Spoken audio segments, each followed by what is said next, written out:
Every single Kangal versus Pitbull video on YouTube does the same thing. Bite force graphic, size comparison, stock footage of a Kangal growling near some sheep, then somebody in the comments types "no contest" and gets 847 likes and everyone feels informed. Nobody's actually asking the right question. The bite force obsession is lazy thinking wearing the costume of research. Yes, the Kangal clocks in around 743 pounds per square inch, highest recorded for any domestic dog breed. That's real, that's been measured. A mature male Kangal can hit 140 pounds. I know that's impressive. The problem is that bite force only tells you what happens in the worst-case scenario. It says nothing about the 23.5 hours before that.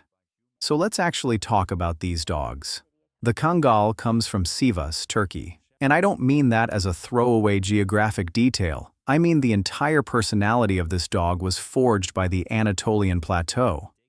Centuries of selective breeding for one job, patrol a territory of several square kilometers, mostly alone, make life or death decisions with no human input whatsoever, and do not, under any circumstances, let a predator near the flock. A Kangal that deferred to humans constantly would have been useless.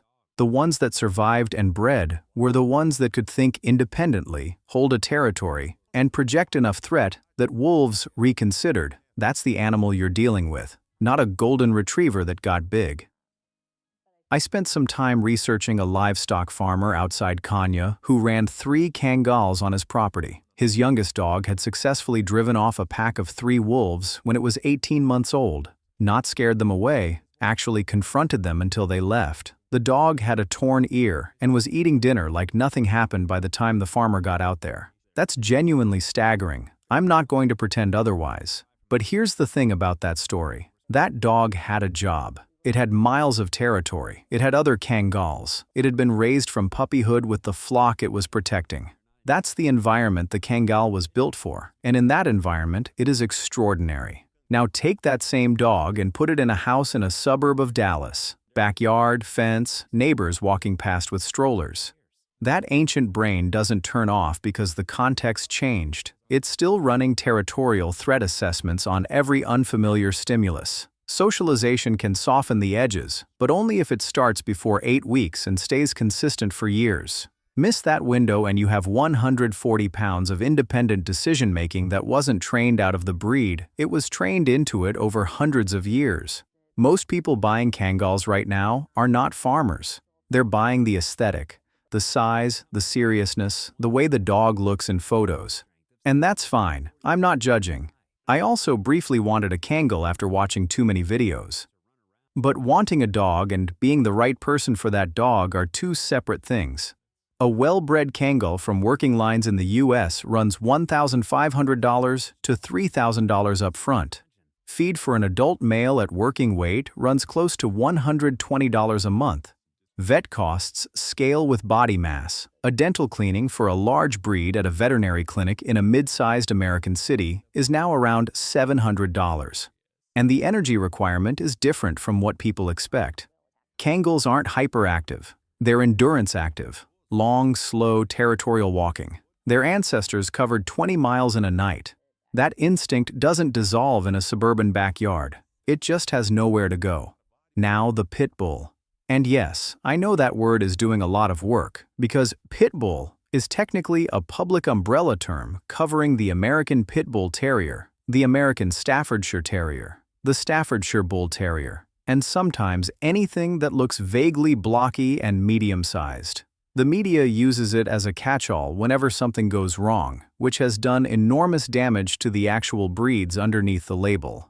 Here's the thing that nobody in these comparison videos ever mentions. Pit bulls were deliberately bred for human friendliness alongside dog aggression. Old dog fighting culture required handlers to reach into an active fight and physically separate dogs. A dog that redirected onto the handler got culled immediately. It had no future in the breeding program. So, what got selected, paradoxically, was a dog that remained controllable by humans even in extreme stress. You ended up with a breed that often shows more softness toward people than dogs with no fighting background at all. The American Temperament Test Society has put Pit Bull Terriers through their standardized behavioral assessment for years. Current pass rate sits at 87.4%.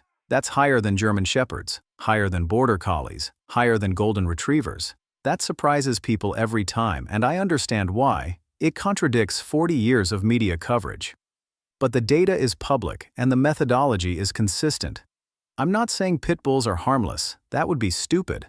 Dog selectivity is real in the breed, and it has to be managed, not trained away. A pit bull that hasn't been properly socialized with other dogs and meets one unexpectedly off-leash is a problem. That's true.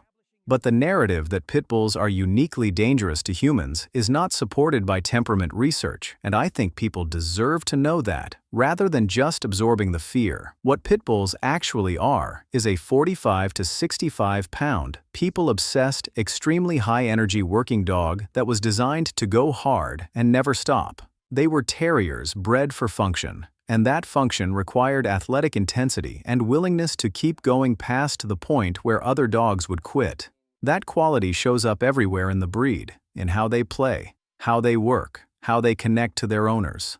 My neighbor has a brindle pit bull mix named Callie. She runs a mile with him every morning before work. That dog is completely calm for the rest of the day. An hour of actual hard exercise, not a neighborhood walk, real running, or active play, and a pit bull can live comfortably in an apartment. They don't need acreage, they need engagement. The Kangal needs acreage. That's not opinion, that's just the physical reality of the breed. So where does the comparison actually land? If you're asking which dog would win in a direct confrontation, the Kangal. Not close. Size, bite force, pain tolerance. The Kangal was built to fight wolves, and it would handle a pit bull without much difficulty. The pit bull is tough and won't quit, but there's only so much heart can do against a 50-pound size advantage. If you're asking which dog is better for protection, Kangal, but only in the right context. The territorial instinct is genuine deterrence. The presence alone changes the dynamic. A pit bull will alarm bark and potentially bite. A Kangal will make a decision. If you're asking which dog is better for a family, pit bull. And it's not close either. A pit bull wants to be part of everything. Dinner, the kids' homework, sitting on the couch at 10 p.m. watching whatever you're watching. The Kangal tolerates the family and protects it. That's a different emotional relationship. Both are valid. They're just not the same. First-time owner? Pit bull. The Kangal requires someone who actually understands working dog psychology. An inexperienced owner who does all their research and gets a pit bull will probably raise a decent dog. An inexperienced owner who does all their research and gets a Kangal anyway is going to learn some very expensive lessons about what independent means at 140 pounds. Rural land, livestock, genuine predator threat, Kangal. That's what the animal was built for. It's not a pet that got repurposed. It's a working tool that some people try to turn into a pet. Knowing the difference matters. The uncomfortable truth at the end of all this is that most of the people watching Kangal versus Pitbull videos are not farmers in Sivas and are not running livestock in Montana. They're fascinated by power, by protection, by having a dog that commands respect. And for that specific desire, neither of these breeds is actually the right answer, because that desire is mostly about the owner's ego. The Kangal deserves a job. The pit bull deserves a chance it mostly hasn't gotten. Both facts get buried every time someone posts a bite force graphic and calls it a debate.